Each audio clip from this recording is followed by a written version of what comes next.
On April 28, 1789, the crew of the HMS Bounty, led by Fletcher Christian, rose up against Captain Lieutenant William Bligh in what became one of the most iconic mutinies in naval history.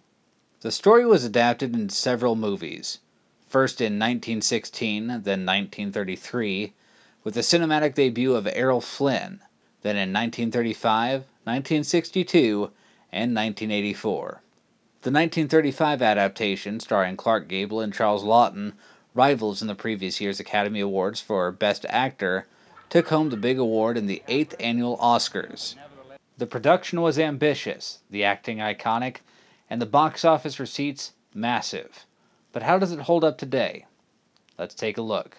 This is Mutiny on the Bounty. The technical.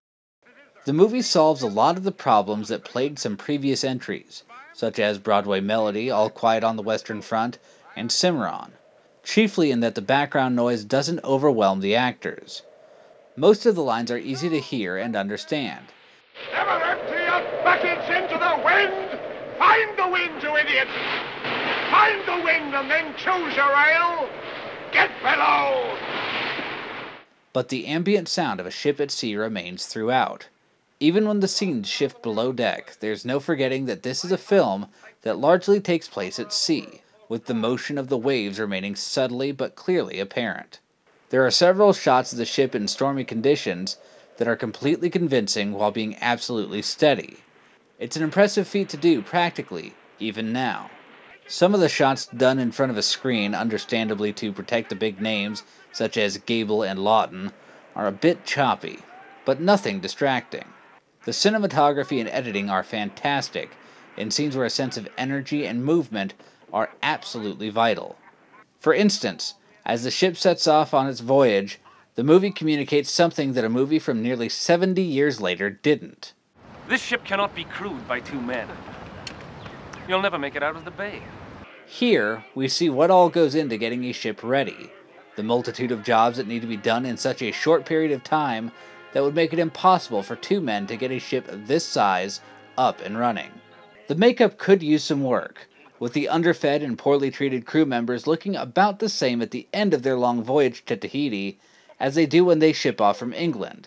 But the effort to make the hundreds of extras look malnourished was likely cost prohibitive, and the 1 or 2 crew members that they did put the effort into are fairly impressive. The writing. This is a 2-hour and 12-minute movie about a famous mutiny in which the mutiny only takes up about 4 minutes. That's from the decision to start a mutiny to actually casting off Captain Bligh. That's far from the movie's only problem, too.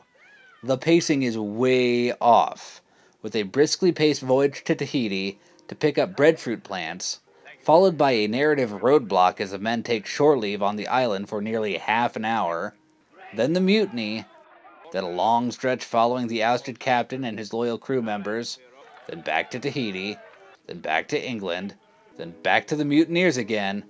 The movie has a very real sense that it doesn't know where to end.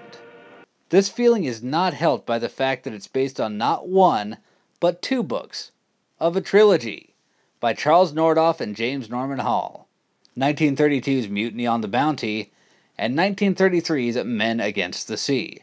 The movie has no 3-act structure, instead opting for 3 or 4 traditional third acts, before settling on a resolution for a supporting character as the final end of the movie. I can't help but feeling if some trimming had been done, there would be a truly timeless, incredibly solid 90-minute movie here. But the need to include all the details causes the last half to third of this movie to drag. The acting. This movie holds the distinction of having not 1, but 3 different nominations for Best Actor. Between Clark Gable, Charles Laughton, and Franchot Tone, not a one of them could take home the prize, losing to the only nominee that year not in Mutiny on the Bounty, Victor McLaglen, for The Informer. On paper, it's almost funny. Watching the movie, though, it becomes pretty obvious why. I'm almost certainly in the minority here, but I really don't think Clark Gable earns his paycheck on this one. Just look at this scene. He almost looks like a schoolboy, complaining to his teacher. There's no authority, no gravitas, nothing gripping whatsoever. This is actually a pivotal moment for Gable's Mr. Christian, where he finally stands up to Captain Bligh about the abysmal conditions that would eventually lead to the underwhelming mutiny. Gable once described his character as a, quote, pansy. He hated the costumes, finding the pants to be far too effeminate for such a manly man, and he was not fond of co-star Charles Laughton, who made no secret of being gay around the notoriously homophobic Gable. His disinterest shows, dragging the role down into a surprisingly unmemorable performance from such an iconic leading man. Laughton as Bligh, however, is everything the role was meant to be and more. The part is, on paper, one-dimensional, flat evil, and there's no denying that Laughton brings that to the role. But his stature, his attitude, is that of a little man who's been given a big stick, and he will be damned if anyone is going to challenge it.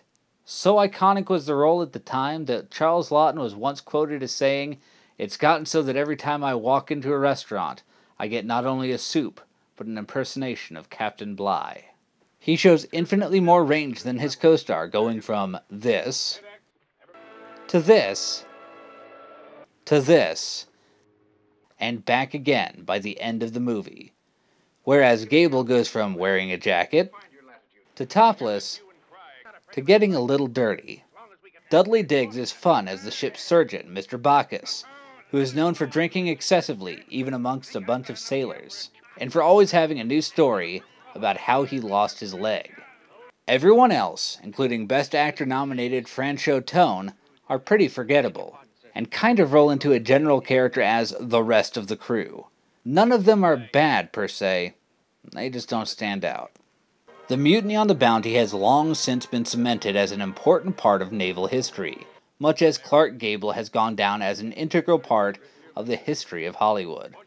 On both fronts, this movie fails to answer the all-important question of why.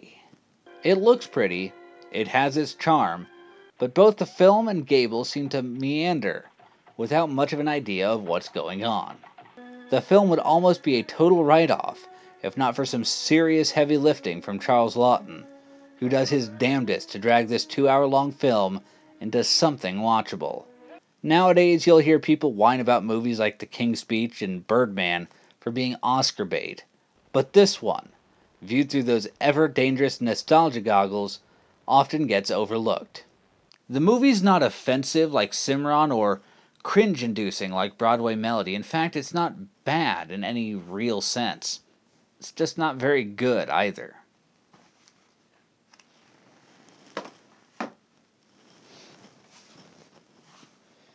The Great Who?